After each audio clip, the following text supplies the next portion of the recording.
नमस्कार दर्शकों, आप सभी का बहुत बहुत स्वागत है DHP न्यूज चैनल में। आज है तारीख 19 जुलाई 2023। हिमाचल प्रदेश की आज की बड़ी खबरें और मुख्य समाचार आपको बताएंगे। सभी खबरें जानने के लिए हमारे साथ बने रहिए और वीडियो को आखिरी तक जरूर देखिए।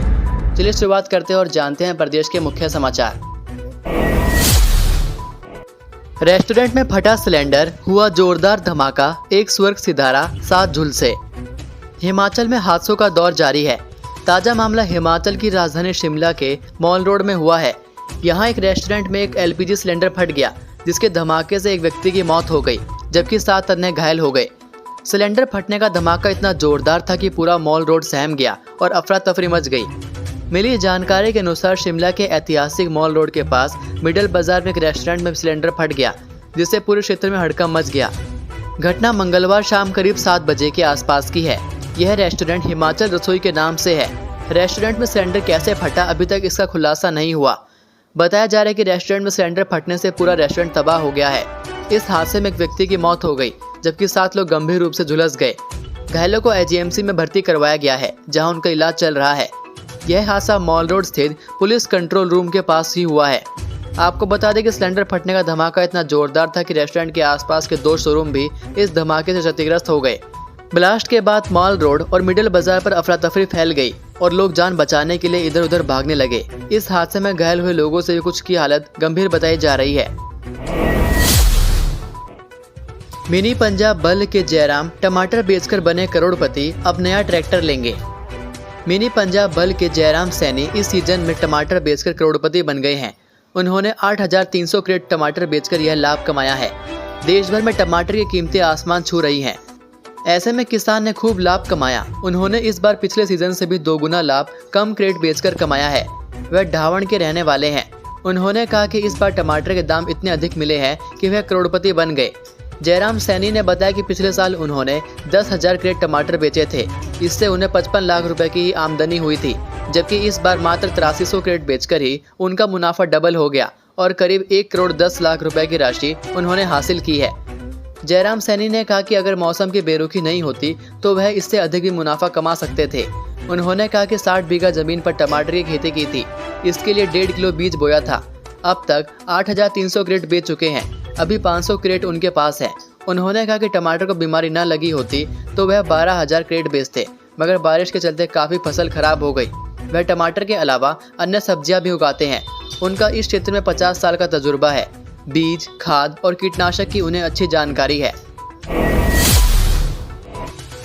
किलो के हिसाब से ही बिकेगा सेब, आड़ती नहीं माने तो लाइसेंस होगा रद्द।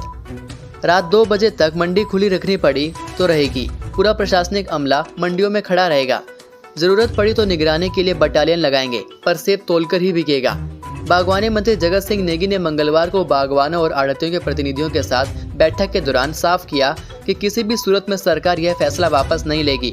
आड़तियों ने अगर किलो के हिसाब से सेब नहीं बेचा तो उनके लाइसेंस रद्द किए जाएंगे। सरकार के आदेशों के बावजूद मंडियों में पेटियों के आधार पर बोली की शिकायतों पर बागवानी मंत्री ने कड़ी नाराजगी जताते हुए कहा कि हर हाल में कानून का पालन करना होगा। नेगी ने कहा कि बागवानों की समस्याओं को सरकार हल करेगी और आड़तियों के हितों का भी ख्याल रखा जाएगा। बैठक में संयुक्त किसान मंच के संयोजक हरीश चौहान और सह संयोजक संजय चौहान ने कहा कि 24 किलो की शर्त के कारण भ्रम की स्थिति बन रही है, इसलिए सरकार अध्यादेश लाकर यूनिवर्सल कार्टन को अनिवार्य करे। 2 किलो की अवैध काट को तुरंत बंद किया जाए। सेब उत्पादक संघ के अध्यक्ष सोहन ठाकुर ने कहा कि आड़तियों ने शपथ पत्र तो दिए, लेकिन मंडियों में मनमानी कर रहे हैं। मार्केट फीस के नाम पर सरकार को करोड़ों का चूना लगा रहे हैं। बारिश से क्षतिग्रस्त सड़क पर फिसलकर कार खाई में गिरी, 3 लोगों की मौत। भारी बारिश से क्षतिग्रस्त हुई सड़क पर फिसलकर एक वैगनार कार 400 मीटर नीचे खाई में जा गिरी, जिससे कार सवार 3 लोगों की मौत हो गई। हादसा बीती देर रात हिमाचल प्रदेश की रामपुर ननखड़ी सड़क पर पांडाधार के पास शरण ढांग में पेश आया। पुलिस ने मामला दर्ज कर हादसे के कारणों की छानबीन शुरू कर दी है। इस मार्ग का करीब 70 फीट हिस्सा ध्वस्त होने से ननखड़ी तहसील का उपमंडल और जिला मुख्यालय से संपर्क कट गया है। पुलिस थाना रामपुर से मिली जानकारी के मुताबिक एक कार में सवार होकर 3 लोग किंगल में सेब बेचकर अपने गांव की ओर आ रहे थे। रात करीब 11:30 बजे जब कार शरण ढांग में पहुंची तो यहां बरसात से ध्वस्त हुई सड़क से कार फिसलकर मचटा खड्ड में जा गिरी। हादसे की सूचना ग्रामीणों को मंगलवार सुबह लगी तो उन्होंने पुलिस थाना को इसकी सूचना दी। सूचना मिलते प्रशासन, पुलिस और स्थानीय ग्रामीणों ने राहत एवं बचाव कार्य शुरू किया। मुख्यमंत्री सुखविंदर सुक्खू बोले, शहरी निकायों की सभी सेवाएं होंगी ऑनलाइन। मुख्यमंत्री सुखविंदर सिंह सुक्खू ने सभी शहरी स्थानीय निकायों में विभिन्न नागरिक सेवाएं ऑनलाइन उपलब्ध करवाने के लिए एक राज्य एक पोर्टल प्रणाली लागू करने के निर्देश दिए हैं। शहरी विकास विभाग की मंगलवार को सचिवालय में आयोजित बैठक की अध्यक्षता करते हुए मुख्यमंत्री ने सभी सरकारी सेवाओं को ऑनलाइन करने पर जोर दिया। उन्होंने संपत्ति कर, बिलों का भुगतान, नोटिस प्रबंधन, सभी अनापत्ति प्रमाण पत्र और स्वीकृति को ऑनलाइन करने के निर्देश दिए। इससे लोगों को तत्काल सेवाएं उपलब्ध होंगी और भ्रष्टाचार की संभावनाएं भी शून्य होंगी। उन्होंने कहा कि सभी शहरी स्थानीय निकायों में संपत्ति कर की गणना और एकत्रीकरण भी ऑनलाइन माध्यम से किया जाएगा। ननखड़ी में 3 मंजिला भवन ध्वस्त, सिरमौर में 5 घर क्षतिग्रस्त, रेल पटरी 300 मीटर तक हवा में लटकी। हिमाचल प्रदेश में मानसून की बारिश से तबाही जारी है। जगह जगह भूस्खलन के चलते राज्य में सैकड़ों सड़कें, जलापूर्ति योजनाएं व बिजली ट्रांसफार्मर ठप हैं। चंडीगढ़ मनाली NH मंगलवार को पंडों के 6 मील के पास बंद हो गया था, जिसे बहाल तो कर दिया गया, लेकिन बार बार भूस्खलन के चलते मार्ग को 2 दिनों के लिए बंद कर दिया गया है। इसके चलते अन्य मंडी और कुल्लू आने जाने हजारों वाहन को वैकल्पिक सड़कों से भेजा जा रहा है। वाया कटोला हल्के वाहन और चैलचौक पंडोह से हल्के और भारी वाहन 2-2 घंटे के अंतराल के लिए छोड़े जाएंगे। कांगड़ा के ज्वालामुखी और कोपर लाहड़ के बीच भूस्खलन के कारण रेलवे की सुरंग के पास 300 मीटर रेल पटरी हवा में लटक गई। ट्रेनों की आवाजाही ठप हो गई है। उधर रामपुर उपमंडल की ननखड़ी तहसील की बड़ोग पंचायत में मंगलवार शाम 4 बजे एक 3 मंजिला मकान भूस्खलन की चपेट में आकर जमींदोज हो गया। सिरमौर जिले के 5 मकान क्षतिग्रस्त हुए हैं। इनमें पांवटा साहिब के शमशेरगढ़ डोरियोंवाला में सुलोचना देवी का कच्चा मकान ढह गया है। ददाहू में 3 कच्चे और 1 पक्का मकान क्षतिग्रस्त हुआ। मिस्रवाला पंचायत में बरसाती नाले से घरों में 2 से 3 फीट तक पानी भर गया। शिलाई के माशरू में पार्क किए 3 वाहन भूस्खलन के कारण सड़क किनारे लुढ़क गए। वहीं मौसम विभाग ने 4 दिनों तक राज्य के कुछ हिस्सा में भारी बारिश का येलो अलर्ट जारी किया है।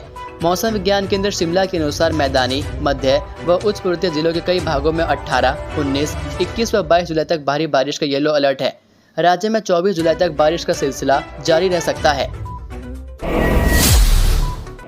श्रावण अष्टमी मेले में 24 घंटे खुला रहेगा मां चिंतपूर्णी का दरबार। प्रसिद्ध शक्तिपीठ मंदिर माता चिंतपूर्णी में श्रावण अष्टमी मेले 17 से 25 अगस्त तक होंगे। मंगलवार को अतिरिक्त उपायुक्त ऊना महेंद्र पाल गुर्जर की अध्यक्षता में चिंतपूर्णी में मेले की तैयारियों को लेकर बैठक हुई। मेले में ADC मेला अधिकारी, SDM अम सहायक मेला अधिकारी, जबकि ASP पुलिस मेला अधिकारी और DSP अम को सहायक पुलिस मेला अधिकारी नियुक्त किया गया है। ADC महेंद्र पाल गुर्जर ने कहा कि मेले के दौरान मां चिंतपूर्णी का मंदिर 24 घंटे खुला रहेगा। साफ सफाई के लिए रात्रि 11 से 12 बजे तक मंदिर को 1 घंटे के लिए बंद किया जाएगा। दोपहर 12 से 12:30 बजे तक मां के श्रृंगार और भोग इत्यादि के लिए भी मंदिर बंद रहेगा। इस दौरान दर्शन नहीं हो पाएंगे। उन्होंने कहा कि मेले के दौरान ढोल नगाड़े, लाउड स्पीकर और चिमटा इत्यादि बजाने के अतिरिक्त प्लास्टिक एवं थर्मोकोल के इस्तेमाल पर पूर्ण प्रतिबंध रहेगा। अयोध्या से मनाली आए एक ही परिवार के 11 सदस्य लापता, अनहोनी की आशंका। हिमाचल में पिछले दिनों आए जल प्रलय में कई लोग बह गए और कई लापता हो गए।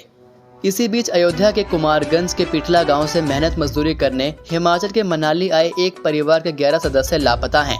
इन लोगों को 9 और 10 जुलाई की रात को मनाली पहुंचना था, लेकिन अभी यह सभी लापता हैं और इनके मोबाइल भी बंद आ रहे हैं। परिजनों ने इसकी शिकायत कुमारगंज पुलिस थाना के अलावा हिमाचल के मनाली पुलिस को भी दी है और सभी लापता सदस्यों को ढूंढने की गुहार लगाई है। बताया जा रहा है कि पिठला गांव निवासी अब्दुल मजीद अपने दामाद रहबर व पूरे परिवार सहित 9 जुलाई को चंडीगढ़ बस अड्डे से रोडवेज की बस में कुल्लू मनाली के लिए निकला था। मनाली में मौजूद मजीद का दामाद रहबर अपने साले ससुर के साथ मोबाइल के संपर्क में था। उन्हें रात 12 बजे के आसपास मनाली बस अड्डे पहुंचने की बात की थी, लेकिन यह लोग मनाली बस अड्डे पर नहीं पहुंचे। रहबर मनाली बस अड्डे पर इनका इंतजार करता रहा। जब ये लोग नहीं आए तो इनके मोबाइल पर संपर्क किया गया, लेकिन सभी के मोबाइल बंद पाए गए। 9 दिन बीत जाने के बाद भी इन लोगों का कोई पता नहीं चला है। हालांकि पुलिस भी हर जगह लापता लोगों की तलाश कर रही है। बावजूद इसके अभी तक 11 में से किसी का भी कोई पता नहीं चल पाया है। दूसरी तरफ एक साथ परिवार के 11 लोगों के लापता होने से उनके परिजन खासे चिंतित हैं और अनहोनी की आशंका से डरे हुए हैं। आज का सुविचार, मान और सम्मान की लड़ाई में कभी अकेले रह जाओ तो रह लेना, पर किसी के सामने खुद को टूटने ना देना। खुद का सम्मान करोगे तभी दूसरों से मान पाओगे। तो ये थी आज की बड़ी खबरें। प्रदेश की मुख्य खबरें रोजाना जानने के लिए चैनल को सब्सक्राइब जरूर कीजिए साथ ही बेल आइकन को भी क्लिक करें। अब मुलाकात होगी आपसे अगली वीडियो में। तब तक के लिए जय हिंद, जय भारत, जय हिमाचल।